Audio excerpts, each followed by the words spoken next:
All right, welcome back to Calm After the Storm, where we will be focusing on resiliency after the storm. I'm Kesha Montgomery, your host, joined here with our co-host, Alessia Parker, and the rest of our fabulous team. Just once again, who do we have here in the studio today?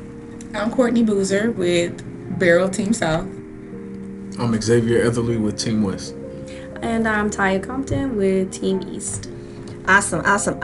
Always a pleasure to have our team in here to kind of get our perspectives on what's going on in the community. We want to continue the conversation about resiliency. That's our main focus today. And kind of, we talked a little bit about just the foundation of what resiliency is, what that may look like, how individuals, get to that point at different times. But we want to kind of dive into how can we measure that? What does that look like? So I could speak a little bit on that. When we're measuring resiliency, we really want to think about the speed of recovery, how long it's taken someone or yourself or people around you to recover. I like to think of hope as the measure of resiliency. So trying to engage with people individually, seeing how hopeful they are for things to change, and then trying to identify where they are in that stage of change. Are they just contemplating, changing? Are they not even thinking about it? Are they preparing to make changes? And just trying to jump in and meet them where they are. Mm-hmm. Yeah, sometimes change can be ambiguous for different people because sometimes people are afraid to get back to the normalcy because they don't know what that will look like. They don't know how to measure that because it's so heavy. Yeah. When disasters happen, you have so much that have happened. To get back to normalcy, they weigh everything that has happened and they don't know how to, okay, I have to deal with all this. I can't get back to normal quick. But it's easy to, okay, let me start where I was and then kind of make baby steps to recover. Maybe the easiest part of it all. Right. So when we talk about, measuring that resiliency and how individuals are at a different pace, basically wherever they are in their stages of change journey, I guess we could say. What are we seeing out in the community? I know we do support groups, we do public education events, individual canvassing. What are some things that you guys are seeing from the survivors that indicates this person has built some level of resiliency and they are kind of, starting to identify what their needs are moving forward in a disaster and kind of better prepared for the next disaster? So I think we're seeing a lot of people feeling isolated after the storms, So when we come into these spaces and we're canvassing, they're like, oh, we didn't know that there were resources out there, they're not really sure what's available to them and what they qualify for. And so when you connect with them on an individual level, it kind of gives them that hope to be resilient because they're like, okay, well, I didn't know to ask, but you've approached me and now I know that there is something.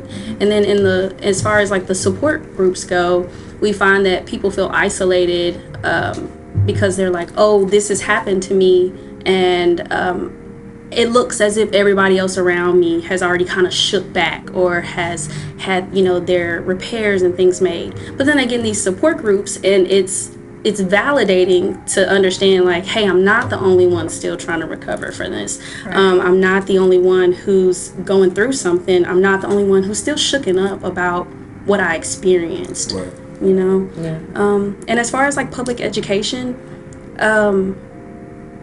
it's almost if people have this approach of trying to ease anxiety because we're preparing them for how to handle a storm before it takes place again in the forefront. And so it's almost as if they come in anxious and we're trying to calm their storm, like, hey. Their internal storm. Yeah. So if something comes up, if this happens That's a good again. way to put it. Yeah, this is how we can handle it, and this is who you can reach out to if it does happen, so that you don't feel isolated in the event that this happens again.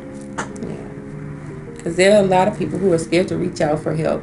So that causes like procrastination. And so they feel like they've reached the deadline for all of, the agencies that will help them. And so that causes further procrastination because they're like, oh, it's too late.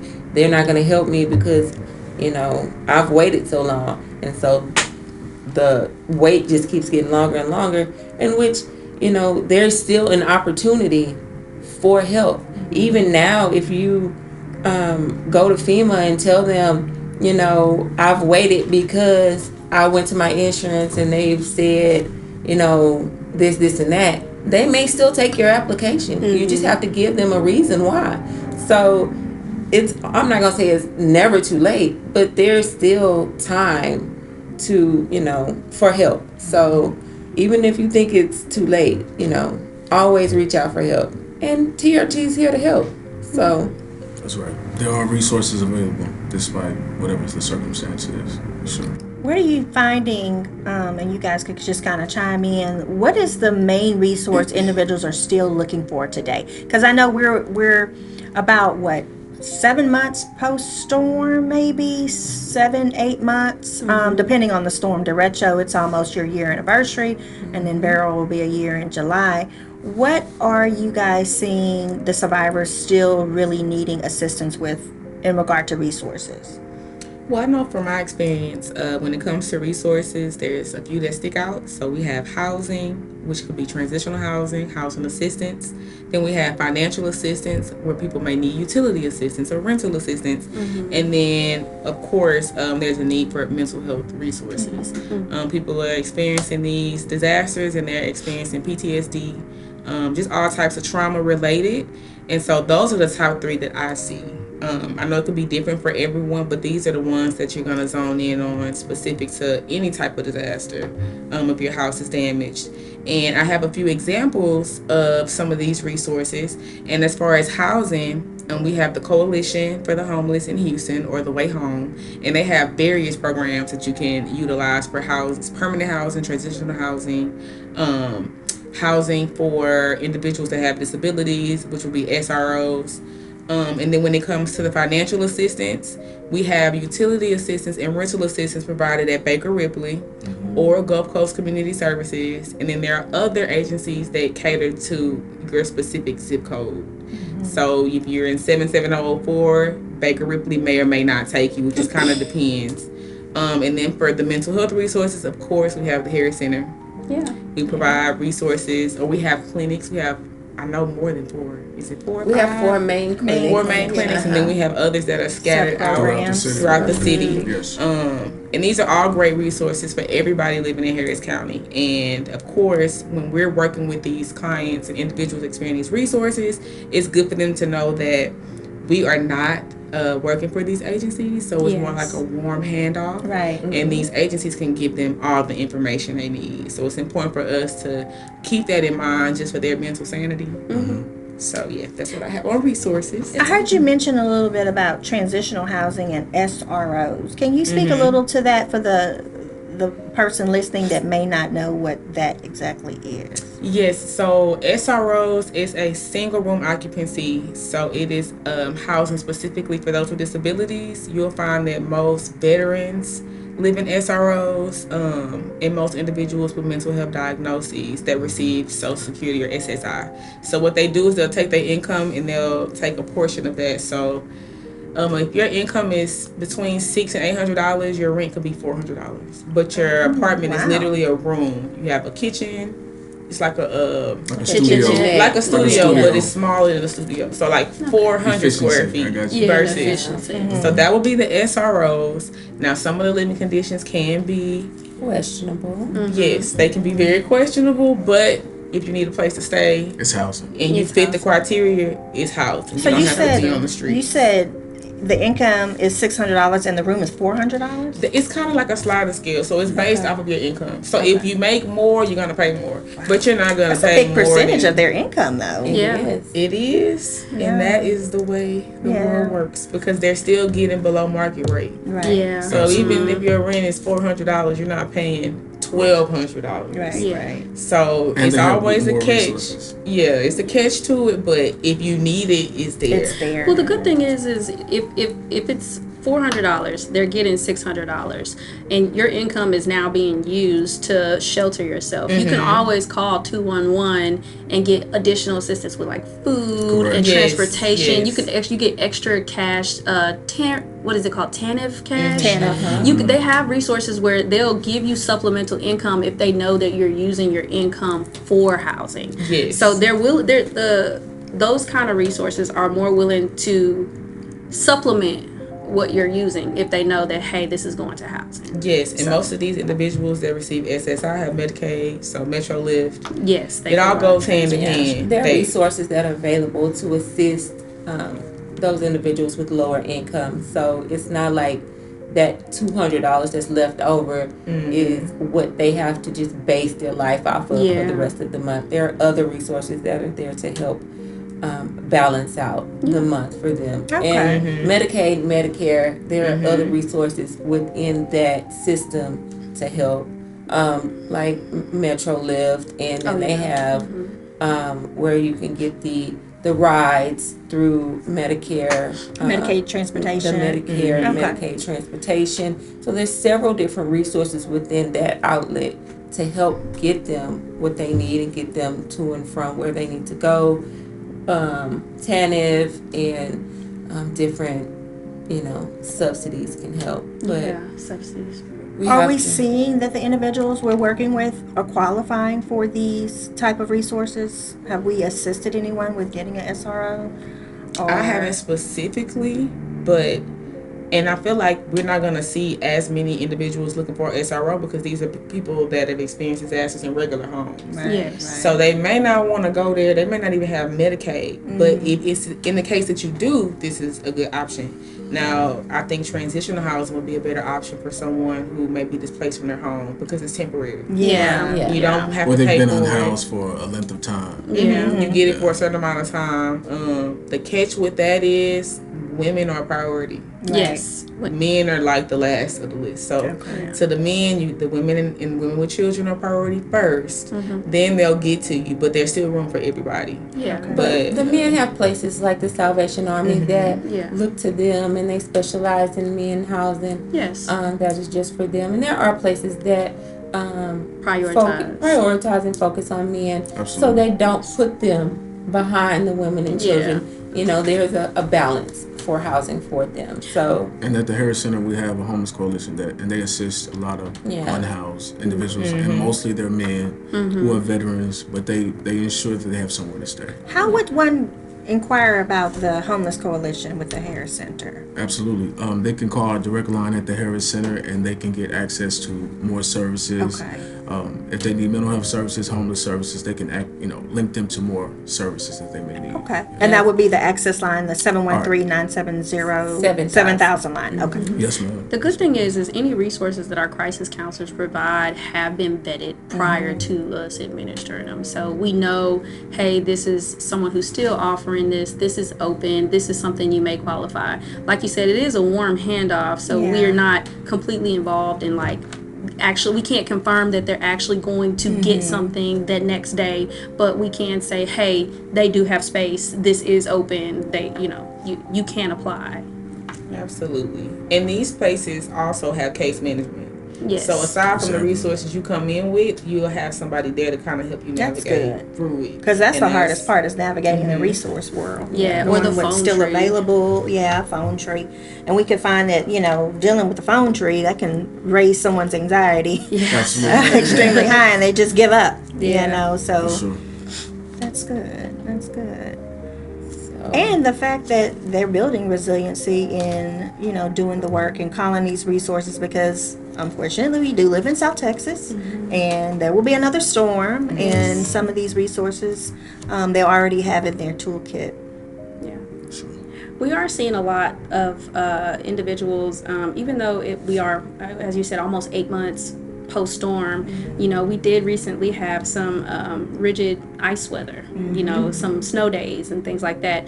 And like you said, in South Texas, we're not really used to the snow. So a lot of that anxiety presented itself all over again. You know, it may not be a hurricane, but we don't know how to prepare for this type of storm. We're used to tropical storms, rain, floods, hurricanes. So now there's ice storms, and people they're on edge, they're scrambling, they're buying all the grocery stores out, you know. They're not sure how to handle it. And we're just trying to help kind of navigate that process as they come up.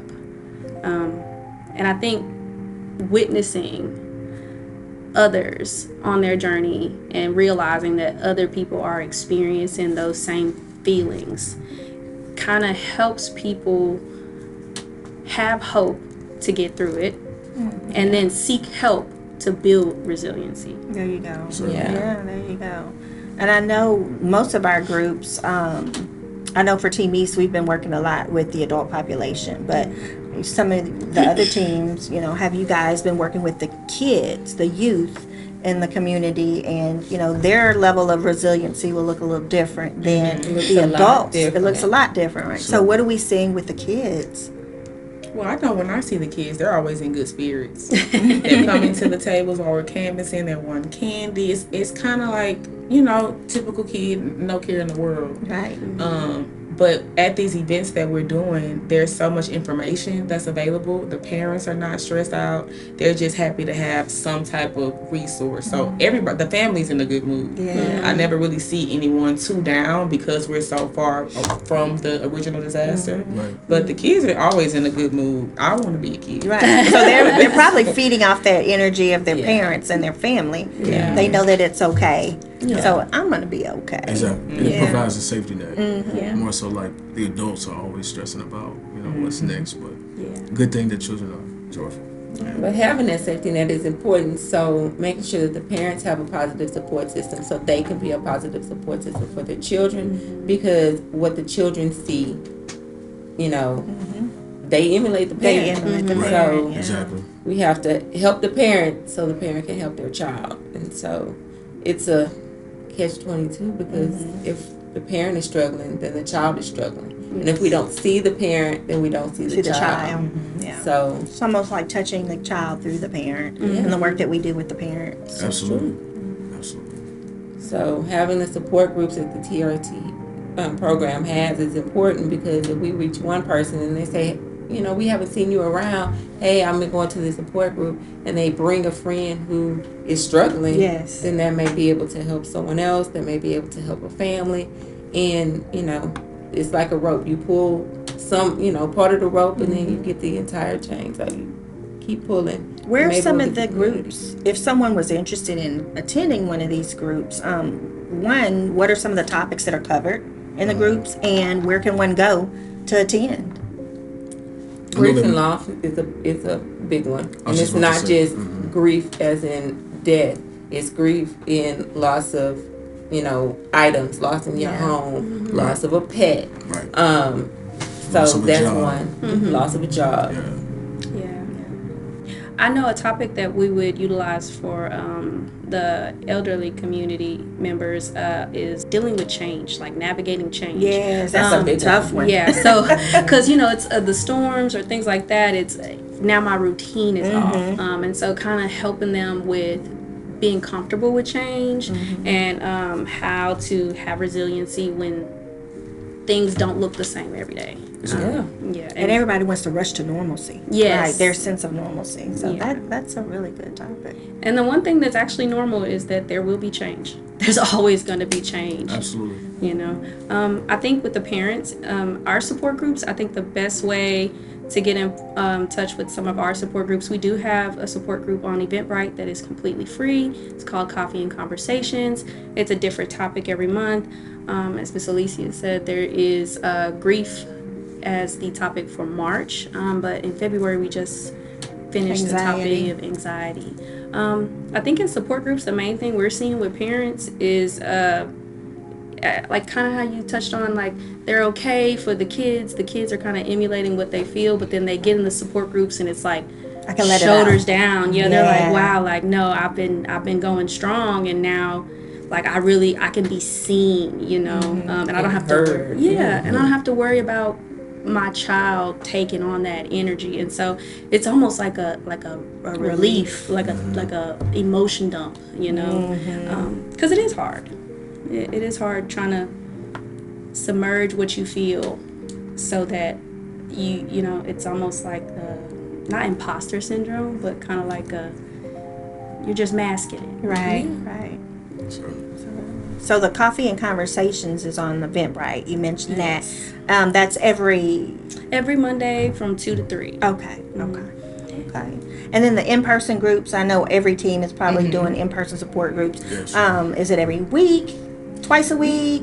So we have a group that's every other week at a senior living facility. We call it Bingo and Coffee. Oh, I love that. But we let it's an open topic because they kind of just want to talk about Medicaid one day, and we might be talking about walkers the next day, swimming, and you know, it's just different. But they just need someone to talk to too. Yeah. A lot of our seniors, they have family, but the family not visiting. Right. We don't even know if the family's visiting them after the storm, or they may just hear from them after the storm. So we just kind of leave it open for them to kind of talk and let out and vent to us. Yeah. And so that works for us, but that's a closed group. I like that. So. But that's really support group. It's peer led. You know, we just kind of facilitate like the questions, the symptoms, the clinical talk, as I would say. You know, like we just kind of navigate those feelings and help them process feelings if they come up. But it's really open table. I know. So we had anxiety last month,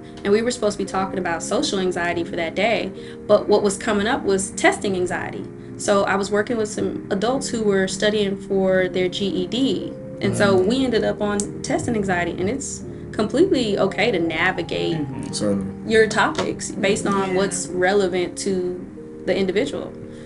Because they were like, I'm okay in person, but this test is about to drive me nuts. Right. And our intentions are to get out there and talk about a lot of the event reactions, you know, because some people are still having reactions to the storm. If they're still displaced, they're not in their home. So we always try to, of course, focus that. But like you said, it strays. It depends on the temperature for that particular day and that time. And, you know, if you have seniors that may not have that contact with their family, the family honestly may just call them once a week or once every 2 weeks. But to actually have somebody present, like, oh my goodness, you're here. I want to talk to you. Let me tell you about my week. It can just be something simple as, you know, how they managed to get through that week. But I think that is definitely the groups, whether they're virtual or in person. I think it's beneficial to assist them in identifying what they need to move forward and become resilient. So it's awesome work that we're doing here with the program. I know a topic we haven't had an opportunity to talk about with children because our team hasn't particularly had any children's group as of yet, but I know a topic that was very interesting was, I called it I don't have an attitude, you do. And so it's how to help children after the storms, after they've had these disasters, understand that what their parents may be feeling, like that attitude or the stress or they're always yelling or things like that, helping them understand that parents may be dealing with the aftermath and their reactions may feel personal. But it's not. I like that. You know, so I think that's a great topic to have with kids. I like that, you know. And I think the title is just adorable. And definitely something that's needed because children do like internalize things personally. Like, mom is upset. Is this something I did? What did I do? And it has nothing to do with them. It's just mom has so much stuff that she's dealing with that's on her plate. So that's awesome. I like that. Catchy title too. I like that. Thank you. Especially with teenagers. Oh, because as their attitude or temperament changes, it's kind of hard to navigate that. So that's a good title.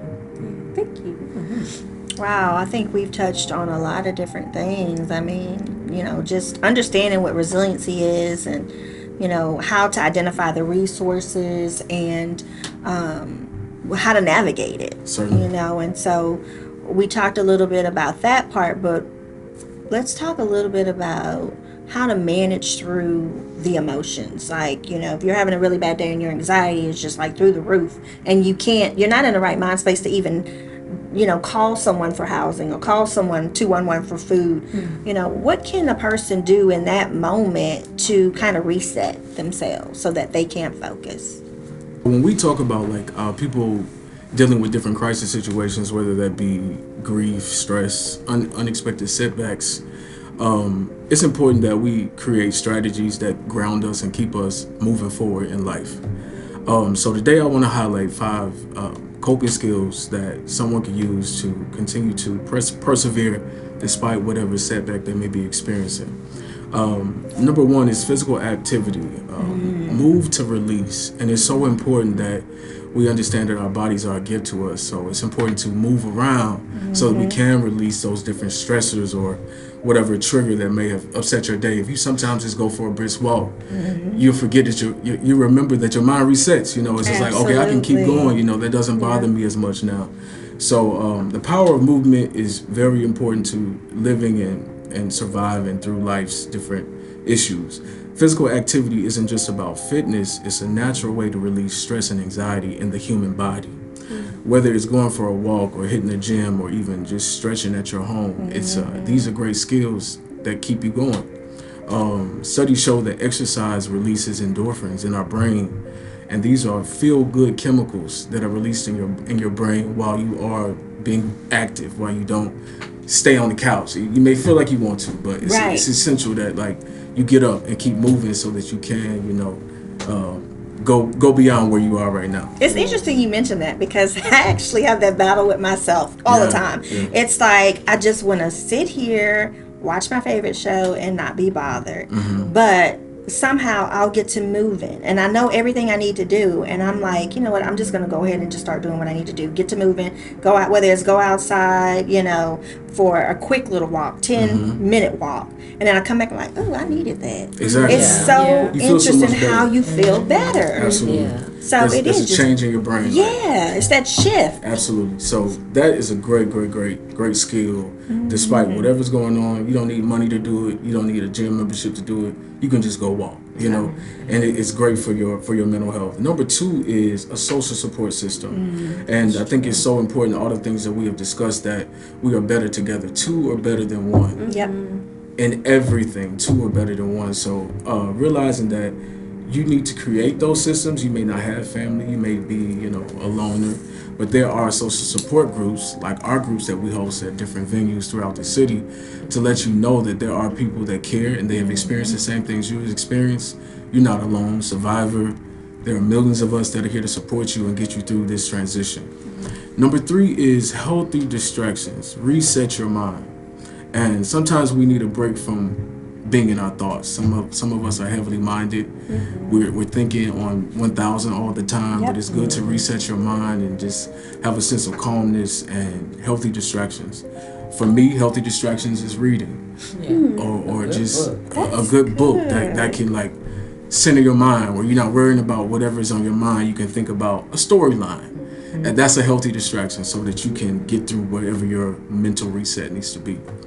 A good book, a creative project, or even a puzzle can help someone stay afloat and stabilize throughout their crisis situation. You gotta start simple with those puzzles. Can't start with Exactly. Not Sudoku. Something very Sudoku's a good one. Oh, see, I don't understand. Let me tell you, I used to be. I can't do it. I can't understand. I initially when I started looking at Sudoku, I was like, I don't think I can do it. But once you understand the concept, it's rather easy. And once you master the basic concept, you can do it. You can zoom through. And so I feel like that's one that can keep your mind busy. Right. Okay. Just start small. Is there a way to start small on Sudoku? It is. Without being confused, right? There's easy ones. So I like that. Okay. Yeah. Okay. They're interesting. I'm a puzzle person. So you could 5,000 me. I'm okay with those. Give me a 5,000 piece. Okay, I like that. That goes back to our third coping skills, which is social support, right? I may not know Sudoku, but Miss Alessia knows Sudoku. So she that can be an activity we That's could something do. that you pick up. That's a center in that, hey, I don't know how, but I'm here for you to show you how to do it. You know? So that's a great skill. That's a great skill. Number 4 is mindfulness and deep breathing, which is essential to grounding ourselves. So we talked about overthinking, but mindfulness is a place of peace in your thoughts. Yeah. So it's different than overthinking. It's mindfulness is I'm grateful that I can eat today. I'm grateful that I have transportation, or I'm grateful that I have a home despite my gate being, destroyed through the storm. That's mindfulness, and so that's a great skill to help people continue to go past where they are. Yeah. The spirit of mindfulness is I'm grateful. What's going on right now does not matter. Absolutely. How you guys think about that? I love that. Yeah, You yeah. could kind of just disconnect a little bit. Exactly. Exactly. I can deal with that later, but in this moment, Mm-hmm. I want to focus on just me and my internal, energy and all. I just love that. I think it's a great way, and it's something you can do anywhere. Like you could be stuck in. Houston's traffic is crazy, right? You can be stuck in traffic 45 minutes to an hour, and you Easily. just turn that Easily. radio off and just say, you know what? This is bumper to bumper traffic. I'm just going to just sit here and just be, disconnect from my day. Yeah. Or you could turn the radio off and turn on a good book. Turn on a good book and listen to it. Audible. Apps like Audible, YouTube. Yeah. So I'll tell you what I've started doing. It's just interesting. I started listening to podcasts on my commutes. And I tell you Love what, it's podcasts. so refreshing and so just relaxing as opposed to me listening to my music. I noticed that even though my music is on and I'm jamming out to my music, my mind is still wondering. Yeah. Like That's it. I got an email to check. Sometimes I know it's somebody distraction. calling me to do this. Oh, what is due today? I got a report due. But with a podcast, I'm so focused on my driving and my awareness. It's just amazing. So I love mindfulness. Yes. So you actually mentioned earlier healthy distractions, and you was like maybe to read. And I was listening, but I'm kind of that person where when my mind is going, there's no shutting it off. There's no I can't quiet it. But I had to find out that I'm the person that actually has to battle that with mindfulness. Yes. So if there's a thought that comes I am exhausted, I don't want to do anything, then I have to say something out loud to battle that with mindfulness. And it's I did a lot today. I did enough. It is okay to take a break. Or this is so hard. I don't know how I'm going to get through it. And my mind is going. And then out loud, I'll say, you're going to do one thing at a time, small steps, and it is going to get done. So I'm that person that I have to battle myself with mindfulness, but my mindfulness has to be out loud. So I've got to say something out loud to drown out the overthinking. The drowning out the discouraging with the encouraging. Because if you never encourage yourself, it'll always be pounding yourself and discouraging yourself. But you have to feel yourself, or you'll always feel empty because you're always, doing stuff that's negative. You always have to have positive. The greatest enemy is me. I know that my mind and what I say is always going to be worse or louder, or I have a thing where I'm nobody's going to beat me up like I beat me up. Oh, absolutely. We're our biggest critic. And nobody's going to love you as much as you love yourself. Yes. So my mindfulness has to be, if I'm going to beat myself up internally, then I have to love myself out loud. Absolutely. I've got to really love myself out loud. That's the caveat. It's twofold. I love that. I love that. Absolutely. And then our last and final coping skill is faith and perspective. Holding on to hope. This is my favorite coping skill. Despite your religious preference, everyone needs something to believe in. Yeah. Whether that's your children, whether that's family, whatever gives you a desire to continue to persevere, that's what you hold on to. And faith and perspective offers us resilience. Hard times often challenge what we believe, but they can also deepen our trust in something greater than ourselves. In crisis, it helps us to step back and remind ourselves that this moment, right now, rather it be even though it is difficult, There's two shots. it's not the whole story. Absolutely. You know, you may have damages, you know, you may be suffering a setback, but it's not the whole story. There's still more to the story. Faith reminds us that storms pass. Despite who you believe in, storms are going to pass. And this is a great skill for someone to hold on for a long-term perspective.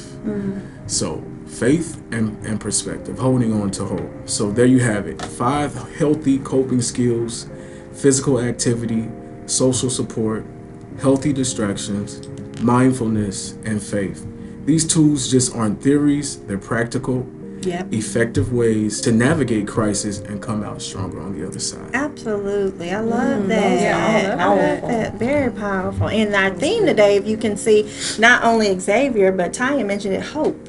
Yeah, Hope. absolutely. That's what it's all about, is hoping for some change, making the steps that you can to build your toolkit, and hoping for a better day. And I like that, what you said, it's not the whole story, it's not the complete picture. I love There's that. more to the story. Yeah, hope is essentially driving resiliency. Yes. You know, because if you're hopeless, you're not going to be motivated to change what you can, to affect what you can. But if you're instilled with hope, then there's really nothing that can stand in your way. Literally nothing. It motivates you and pushes you forward. It really does. Hope is the key to a lot of things. If you believe that there's hope, then you can believe that you can do the things that you need to do to get past, you know, what you've experienced, whether it's the disaster, whether it's the loss of something, you know, whether it's somebody telling you no, that you can't get your tree out of your house, Right. or your fence fixed. Exactly. It's hope, because a lot of people will tell you no, but it's the next phone call or the next door you walk in. If you have May hope, present a different picture. that you know makes the difference. You can see So The social connect you meet may have an option for That's you. exactly Hey, it. my brother-in-law does Exactly. that. We could come and help you out. You know, you never know who you're going to meet, or like you said, what door is going to open for you. But that poses the question, like, to what you said, like, what story are you going to believe? Are you going to believe, like, okay, this is it, there's nothing else, or there's more to my story, there's pieces that I don't know about, there's something still to come? Like, you know, it just really boils down to, like, what story, what narrative are you listening to, you know? Yeah, that's true. Because I may hear the negative narrative in my head, but I'm listening to what is being the positive that's coming, that I'm like saying out loud, like loving myself out loud. So that's good. hope is the Powerful internal stuff. I got belief. goosebumps. Hope is that internal belief that there is more to come, that there is something more out there, that even though somebody tells me no, I know that there's something else that somebody else is gonna tell me yes, or you know, even if I have to drag this tree myself, We gonna figure it out. I can figure it out. Even if you have to create a savings plan, get your gate fixed. There's a way. There's hope. Still It's a gonna way. happen. It's No going to way. happen. It's gonna happen. And you're eventually. working towards that. That's And I it. heard somebody mention micro steps. You know, the small Yes. steps. Yeah. You got to make those micro steps. It may not. You don't want to take it from A to Z all in one go, because then you may get discouraged. Right. Yeah. But if you see them small progresses along the way, it's motivating you to have that hope and continue to move forward. That's So, it. I tell clients, I'm like, you don't see a staircase and just jump to the very top one, do you? Like, no, you can't. That's a good way to put it. Yeah. Yeah. I'm like, you could skip 3 or 4 steps, but you're gonna tire yourself out halfway before you get up there. You know, Right. like, you're gonna have to pause. I'm like, it's best to just take it one step at a time. One step at a time. And give yourself grace as well. Give yourself grace. Grace is holding on to that handrail as you go. Like, Right. okay, like, we're gonna do this. Like, If you have to, it's there. it's there. Absolutely. I guess Great in a metaphor. sense, we're the stair rail. We are the staircase. Like, TRT is the stairway Certainly. for others. The beginning of it. The beginning of it. Yeah. Top of the step. Well, not the top. Yeah, the beginning. the beginning, The bottom of the the bottom steps. of Yeah. the steps. I like it. I feel that. I feel that. All right, y'all. Awesome. I think we had a really great conversation today. I want to ask you guys a question. What does resiliency look like when you have to interact with your family, your coworkers, your children, and everything like that? How do you guys personally see resiliency? I'm gonna give you a quote. This is a quote that I've been saying to myself a lot lately, but the quote is, "At the end of the day, the day gotta end. Powerful quote. Yeah. I like that. Great mention. Great man for you to say that, yes. But I want to know what that looks like for you guys when it comes to that idea of keeping calm and carrying on in the face of, like, you know, recovering from grief, recovering from disasters, recovering from a storm. How do you put on that face for everyone around you? I think it echoes back to what we discussed as far as mindfulness, right? I love that quote. At the end of the day gotta end, right? That's mindfulness. Yep. It's like whatever situation you may be in currently, it's going to end. Like it's going to pass, and you're going to look back in a year or two and be like, you know what? I got through that. I persevered through that. I saw it through despite the difficulty. And I think that quote is so powerful because at the end of the day is going to end. Tomorrow gives you hope. Starts new. Yeah. A fresh. You got new hope for tomorrow. You know? Yeah. So I think that really pulls into mindfulness. What do you guys think, or any thoughts? It makes me think of showing empathy and just being understanding. That goes with mindfulness. If I have that mindset, it'll help me not be just. Of course, we're not in our position. We're not supposed to judge anybody's situation. Right.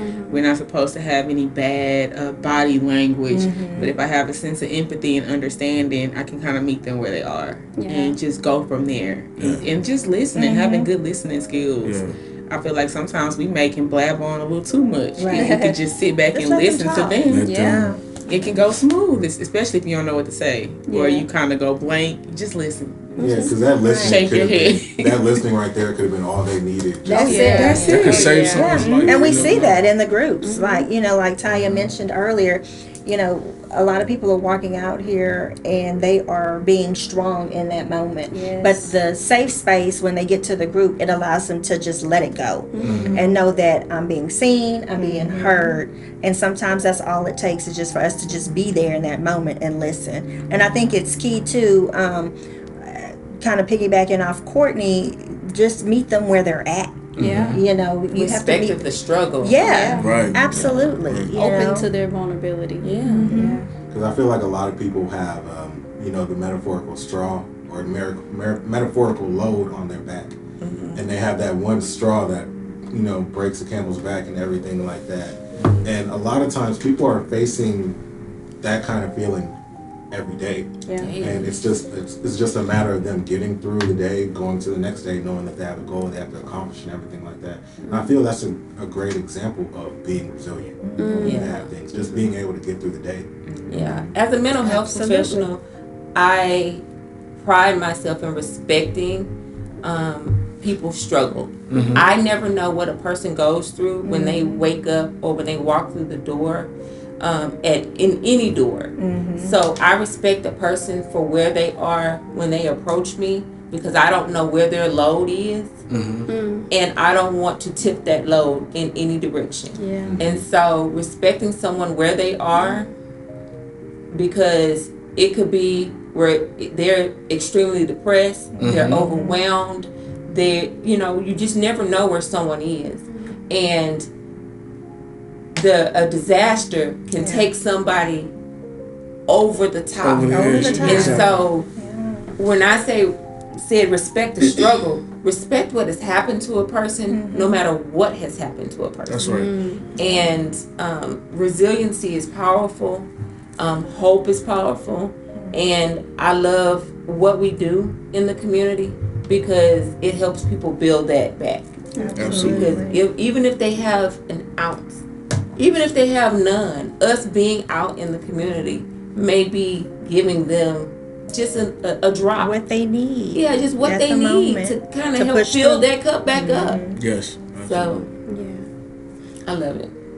I think when when you ask, like, how do we face resiliency with, like, friends, family, coming into work, with others, working individually, I think I take the same kind of approach with everyone. And I treat it like a mother would treat a child, right? If a child falls, I'm like, hey, you fell.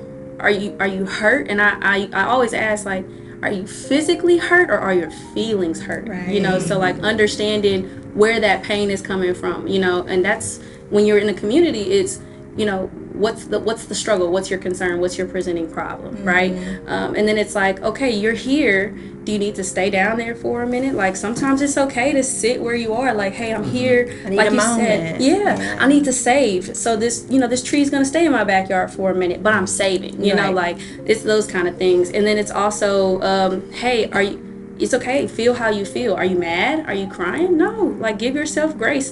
Feel how you're gonna feel, no matter what you do, whether you need to sit down for a moment, you need to have your feelings, whether you're in shock, whatever it is. If you get knocked down again, but you have to get up. You have to get up. Like, you gotta get up. You're gonna continue to get knocked down, or things are gonna happen, and that's, I guess, metaphorically the being knocked down. But like, you gotta get up. If you gotta sit there for a minute, if you gotta cry, if you want to be mad and hit the pillow, whatever you gotta do what you gotta do, but you gotta get up. And I think that's the core of resiliency, is figuring out what you need to get up. Yes. Or what hand do you need to reach? What hand reach out to reach you out to that will help you up. get up. Because sometimes you need a hand that's gonna reach out to you. Yeah. Because you don't have the physical strength yourself to actually get up on your own.